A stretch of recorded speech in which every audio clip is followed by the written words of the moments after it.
Referendum atau pemungutan suara menjadi jalan bagi Timor Leste untuk melepaskan diri dari Indonesia pada tahun 1999. Timor Leste berintegrasi dengan Indonesia setelah pasukan Indonesia menginvasi wilayah yang saat itu mengalami kekosongan kekuasaan pasca penarikan pasukan Portugal. Pada tahun 1975, Timor Leste menjadi bagian wilayah Indonesia sebagai provinsi termuda. Namun, rakyat Bumi Lorosai yang sejak awal bergabung dengan Indonesia telah terpecah menjadi dua kelompok. Salah satunya kelompok pro kemerdekaan ternyata melanjutkan perlawanannya. Terjadi perlawanan di Timor Leste yang saat itu bernama Timor Timur. Berbagai peristiwa yang diwarnai pertumpahan darah pun terus hadir.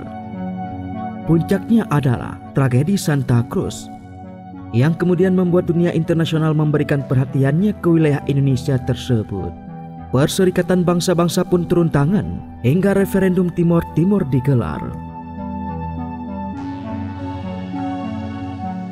Timor Leste bukan satu-satunya wilayah Indonesia yang berupaya melepaskan diri dari Indonesia. Hal serupa terjadi di Papua hingga saat ini. Papua telah lama ingin memisahkan diri dari Indonesia, yang tentunya mendapat penentangan dari pemerintah Indonesia yang ingin mempertahankan wilayah tersebut. Pada Desember 2020 lalu, bahkan Ketua United Liberation Movement for West Papua atau ULMWP Benny Wenda membuat pengumuman deklarasi negara Papua Barat. Benny Wenda juga mendeklarasikan diri menjadi presiden sementara Papua Barat mulai 1 Desember 2020, seraya menolak segala aturan dan kebijakan dari pemerintah Indonesia. Hal itu pun memancing reaksi keras dari pemerintah dan MPR RI yang menilai sebagai perbuatan makar. Saat itu Ketua MPR RI Bambang Susatyo dalam konferensi pers menyatakan tindakan Benny Wenda sangat mengganggu. Karena itu, pemerintah wajib mengambil tindakan tegas dan terukur dengan mengerahkan aparat penegak hukum. Sementara itu, Menteri Koordinator Bidang Politik Hukum dan Keamanan Menko Polhukam Mahfud MD menyebutkan langkah Benny Wenda mendeklarasikan negara Papua Barat tak ubahnya tengah membangun negara ilusi.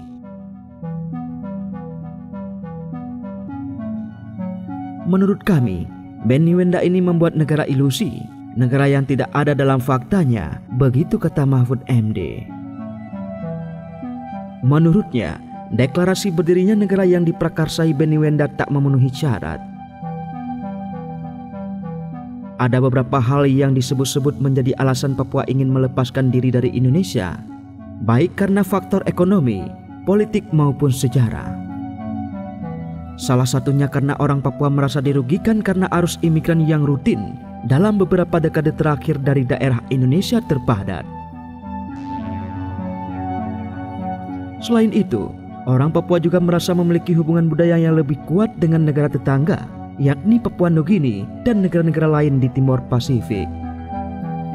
Hingga masalah sejarah Papua yang awalnya tidak dimasukkan ke wilayah Indonesia ketika merdeka dari Belanda.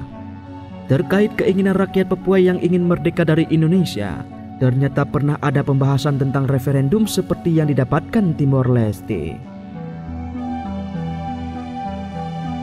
Melansir dari berbagai sumber, Gubernur Papua Lukas NMB mengatakan kepada wartawan bahwa Presiden bersedia membahas referendum kemerdekaan. Namun, diyakini hal itu sulit untuk terjadi. Menteri Koordinator Politik Hukum dan Keamanan Wiranto menolak referendum.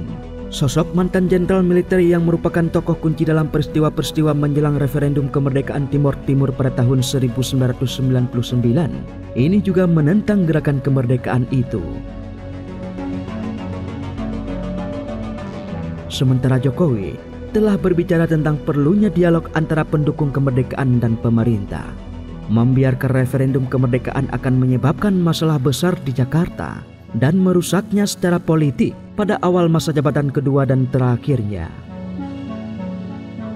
Selain itu, mengutip dari berbagai sumber, Menko Polhukam Mahfud MD mengatakan keterikatan Papua dengan Indonesia selama ini sudah sah dan sudah final. Hal itu terjadi sejak diselenggarakan penentuan pendapat rakyat atau PEPRA pada tahun 1969 yang disusul keputusan Majelis Umum PBB dengan mengesahkan Papua menjadi bagian kedaulatan Indonesia.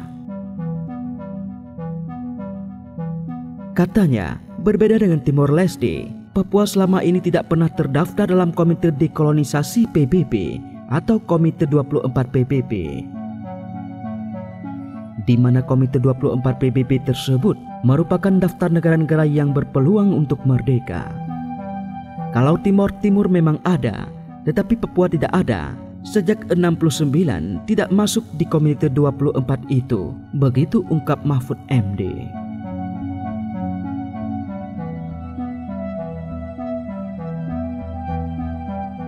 Di sisi lain, ada juga yang menyebutkan ada beberapa langkah yang harus dilakukan oleh pemerintah untuk menyelesaikan konflik yang terjadi di tanah Papua.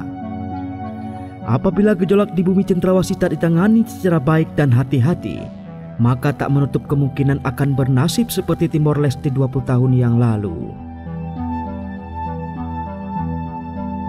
Pemerintah harus melakukan pendekatan secara antropologis, sosial budaya yang berlaku di Papua, sehingga kemarahan warga akibat adanya ucapan rasialisme ke mahasiswa Papua di Surabaya beberapa tahun yang lalu dapat segera terobati.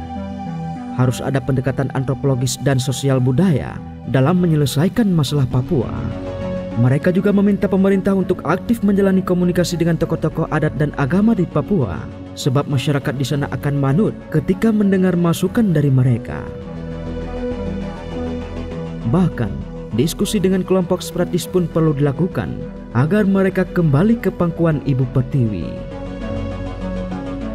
Tidak hanya itu, kepolisian pun harus berani menindak pelaku pengerusakan fasilitas umum dan beberapa objek vital yang ada di Papua, sehingga bagi siapapun di negeri ini yang menciptakan kerusuhan mendapat perilaku yang sama di mata hukum. Oleh karena itu, kita harus mendukung langkah pemerintah yang terus mengirim pasukan TNI ke sana, sebab peran TNI sangat dibutuhkan untuk melakukan pendekatan ke masyarakat secara humanis. Doktrin TNI untuk membantu masyarakat Papua dijalankan sepenuhnya oleh para prajurit di lapangan dalam kerangka operasi teritorial dalam aspek pembinaan dalam penggalangan. Apa yang sedang terjadi saat ini dapat dikatakan sebagai suatu dinamika relasi antara masyarakat dengan pemerintah daerah setempat. Keberanian pimpinan TNI yang juga didukung oleh Polri merupakan kunci keberhasilan meredam berbagai hoaks.